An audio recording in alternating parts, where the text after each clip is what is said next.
en réaction aux déclarations tonitruantes de M. Non, Kokonyang, nous l'avons suivi tous, qui finalement a trouvé l'abcès. Parce que depuis tous ces jours-ci, l'AMP a entretenu un flou artistique. Maintenant, l'opinion va nous saisir clairement. Pourquoi nous avons, nous, G7, divorcé avec l'AMP.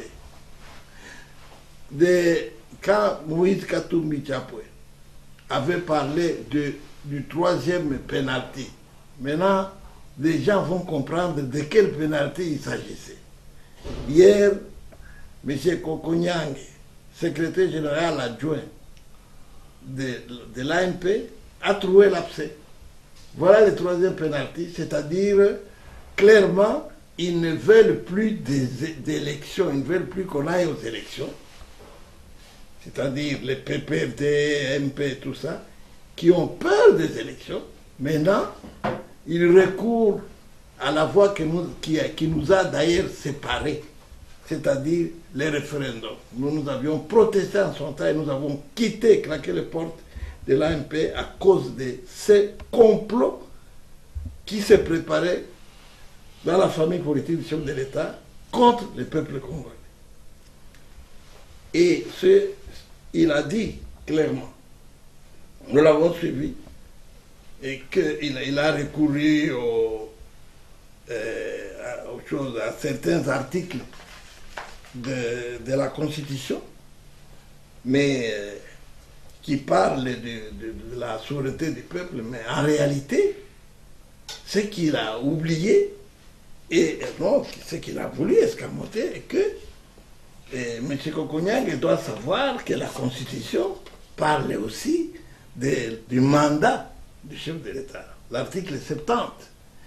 Ce que M. Kokonyang oublie est que l'accord de la Saint-Sylvestre stipule clairement ceci, je cite, les parties prenantes s'engagent à n'entreprendre ni soutenir aucune initiative de révision et de changement de la Constitution. Ils avaient signé, ils sont là, les signatures sont là, l'accord de la Saint-Sylvestre. Et ici, vraiment que la paix du Seigneur puisse être accordée au regretté, très regretté, Mzee Laurent Désiré Kabila, qui nous avait alerté en son temps qu'il s'agissait, effectivement, on a en face de nous un conglomérat d'aventuriers. Parce que, clairement, ces gens, ils sont en train d'asseoir une confusion dangereuse que la Senko, les évêques, ont heureusement brandi et alerté la population. Nous avons affaire à des gens sans position et c'est dangereux. Les mêmes Kokonyang, pour ceux qui le suivent, c'est un fou du roi, disait à qui voulait l'entendre que le RASOP a peur des élections. Mais il disait aussi que l'AMP veut aller tout droit aux élections. Nous n'avons que faire avec le bruit, l'opposition a peur des élections. Et aujourd'hui, le même Kokonyang fouille les élections et parle au nom de la famille politique du chef de l'État. Il parle maintenant du référendum. C'est quoi le référendum? L'opinion doit le savoir. C'est un mécanisme qu'on veut mettre en place pour pérenniser, pour rester, ce qu'on dit en Swahili, kwa milele, comme du temps de Mobutu. Donc ils veulent avoir le pouvoir kwa milele. En Lingala, on dit libella. Et alors, le référendum, c'est-à-dire, lorsque vous apprenez qu'il y a un référendum, sachez d'avance que les résultats sont connus. C'est-à-dire, le peuple a voté oui à 100%, pour ne pas dire 98,98%. Avant même de commencer les choses, les fameux référendums. Eh bien, M. Kokou-Nyange ose même menacer les évêques, disant que ce sont des citoyens comme tout le monde, ils ne sont pas citoyens comme lui. Parce que les évêques sont des représentants de Dieu sur cette terre. Lui, là, il n'a pas à commencer à jouer avec les évêques. Nous soutenons en passant cette déclaration des évêques. Et en plus, hier, tout le monde sait qu'il y a eu aussi une conférence de presse de Tambwe Mwamba parlant de Moïse Katumbi. Mais Tambwe Mwamba qui oublie qu'il a un problème grave avec la communauté internationale. Que son dossier est là, qu'il attend. Où il s'est vanté d'avoir abattu un avion civil. Maintenant, au lieu de focaliser ses efforts sur lui, c'est Moïse Katumbi Chapwe. Mais de Moïse Katumbi Chapwe, parlons-en. Où sont les 600 mercenaires que notre ami Tambwe Mwamba a brandis? Ils sont où? Où se trouve la juge au sujet de la maison Stupis,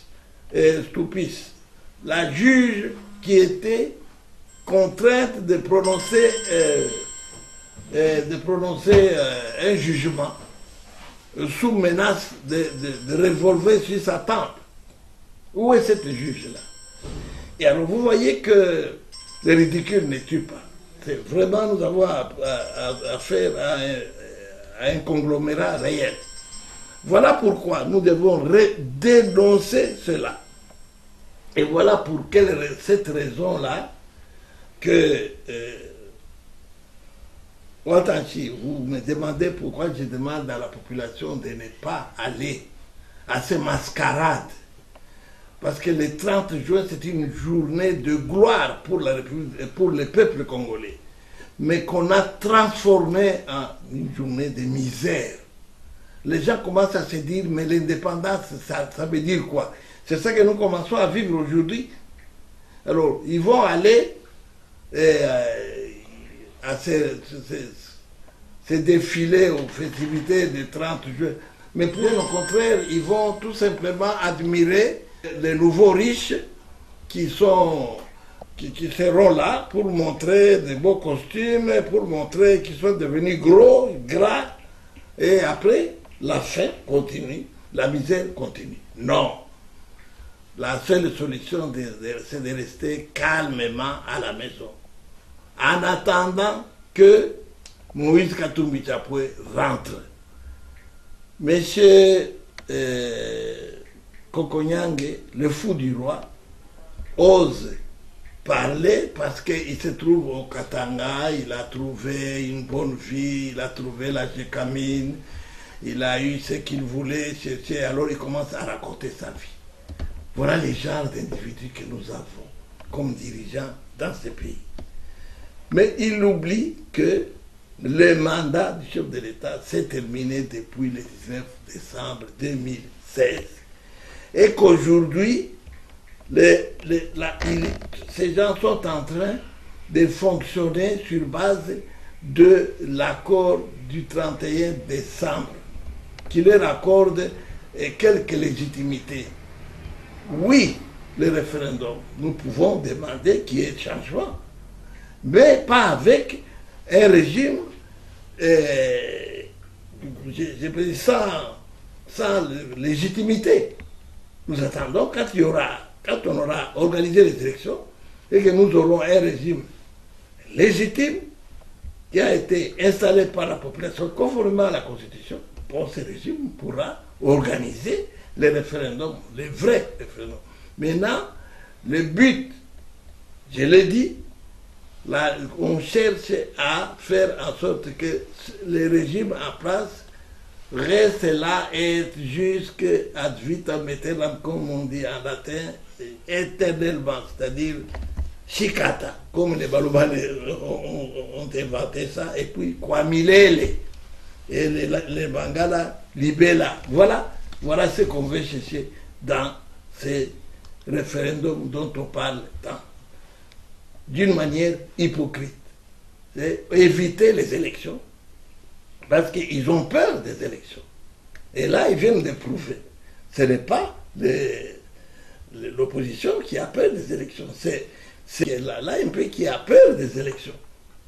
Et qui sait très bien qu'en cas d'élections sincères, réelles, honnêtes, ils n'auront personne sur tous les plans et sur tous les niveaux. Voilà l'essence de la déclaration du fameux secrétaire général adjoint Kokonyang. Et il le dit sans honte. Et parce que nous ne savons pas, je vous ai lu l'accord du 31 décembre, tout comme la Constitution. Ils cherchent toujours d'une manière sélective des points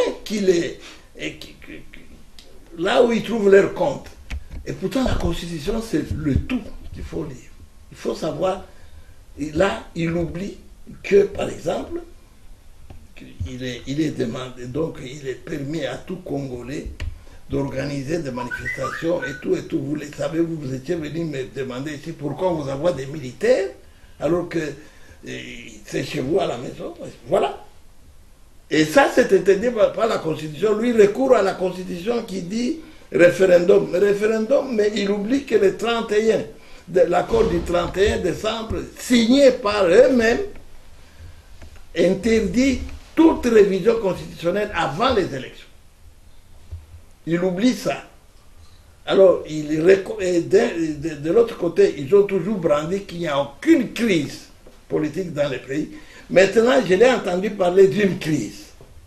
Vous voyez, c'est quel genre de gens avec qui on peut traiter. Le peuple est en danger, c'est la raison pour laquelle je sais que on va obliger les commerçants, les mamans de marché, on va obliger tous les petits chômeurs et tout ça pour venir alimenter les défilés pour dire qu'il y avait monde. Mais tout ce monde-là, on connaît que c'est des gens qu'on oblige.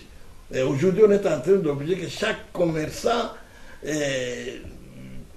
donne une petite peinture, une couche de peinture devant, et tout ça, tout c'est du badigeonnage. C'est du folklore inutile. Le peuple souffre, le Congo, la République démocratique du Congo va mal, et même très mal. Et nous demandons au peuple de se prendre en charge. Et nous appuyons totalement la déclaration de la CENCO. Nous attendons le retour de Moïse Katumbi Chapwe et nous demandons à M. Tambe Mwamba d'aller vite au CPI, c'est là où on l'attend, à la CPI, c'est là où on l'attend, qu'il ne nous trouve pas les traîne pas avec Moïse Katumbi Chapwe. Il sera au Congo, qu'il vente, qu'il neige, Moïse viendra ici, au Congo et particulièrement au Café. Et voici pourquoi. D'abord, M. Tambe Mwamba, il y a la première chose qu'on reproche à Moïse Katumbi Chapwe, les mercenaires. On n'a jamais vu, à part les gardes-corps qu'on avait arrêtés là, qui est rentré aux États-Unis. Et là, il y a un dossier que Tambe Mwamba, il y a un dossier qui attend Tambe Mwamba. Mercenaires, on n'a jamais vu des mercenaires. Après les mercenaires, ça devient le problème de nationalité. Toujours la même personne. Voilà, d'où l'acharnement. Maintenant, on veut à tout prix,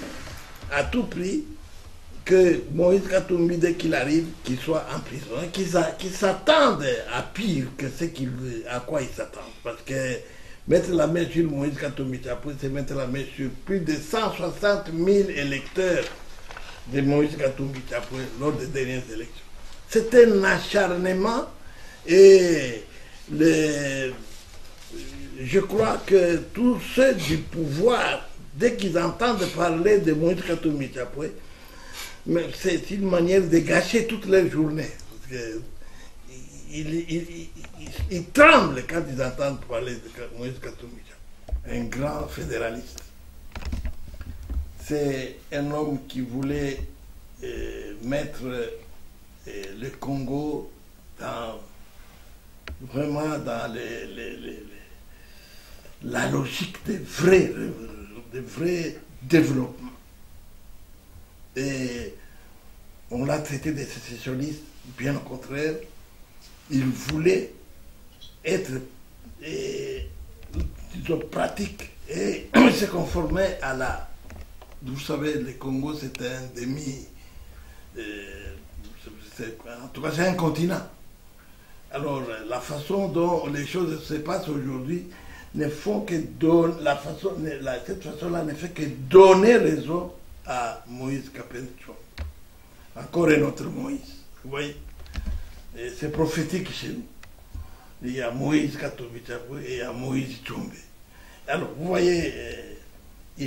c'est un homme devant qui on tire son chapeau.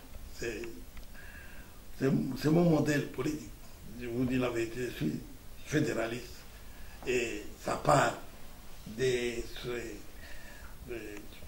fait que nous étions encore trop jeunes, mais nous avons suivi Moïse Katumbi et Moïse Tshombe.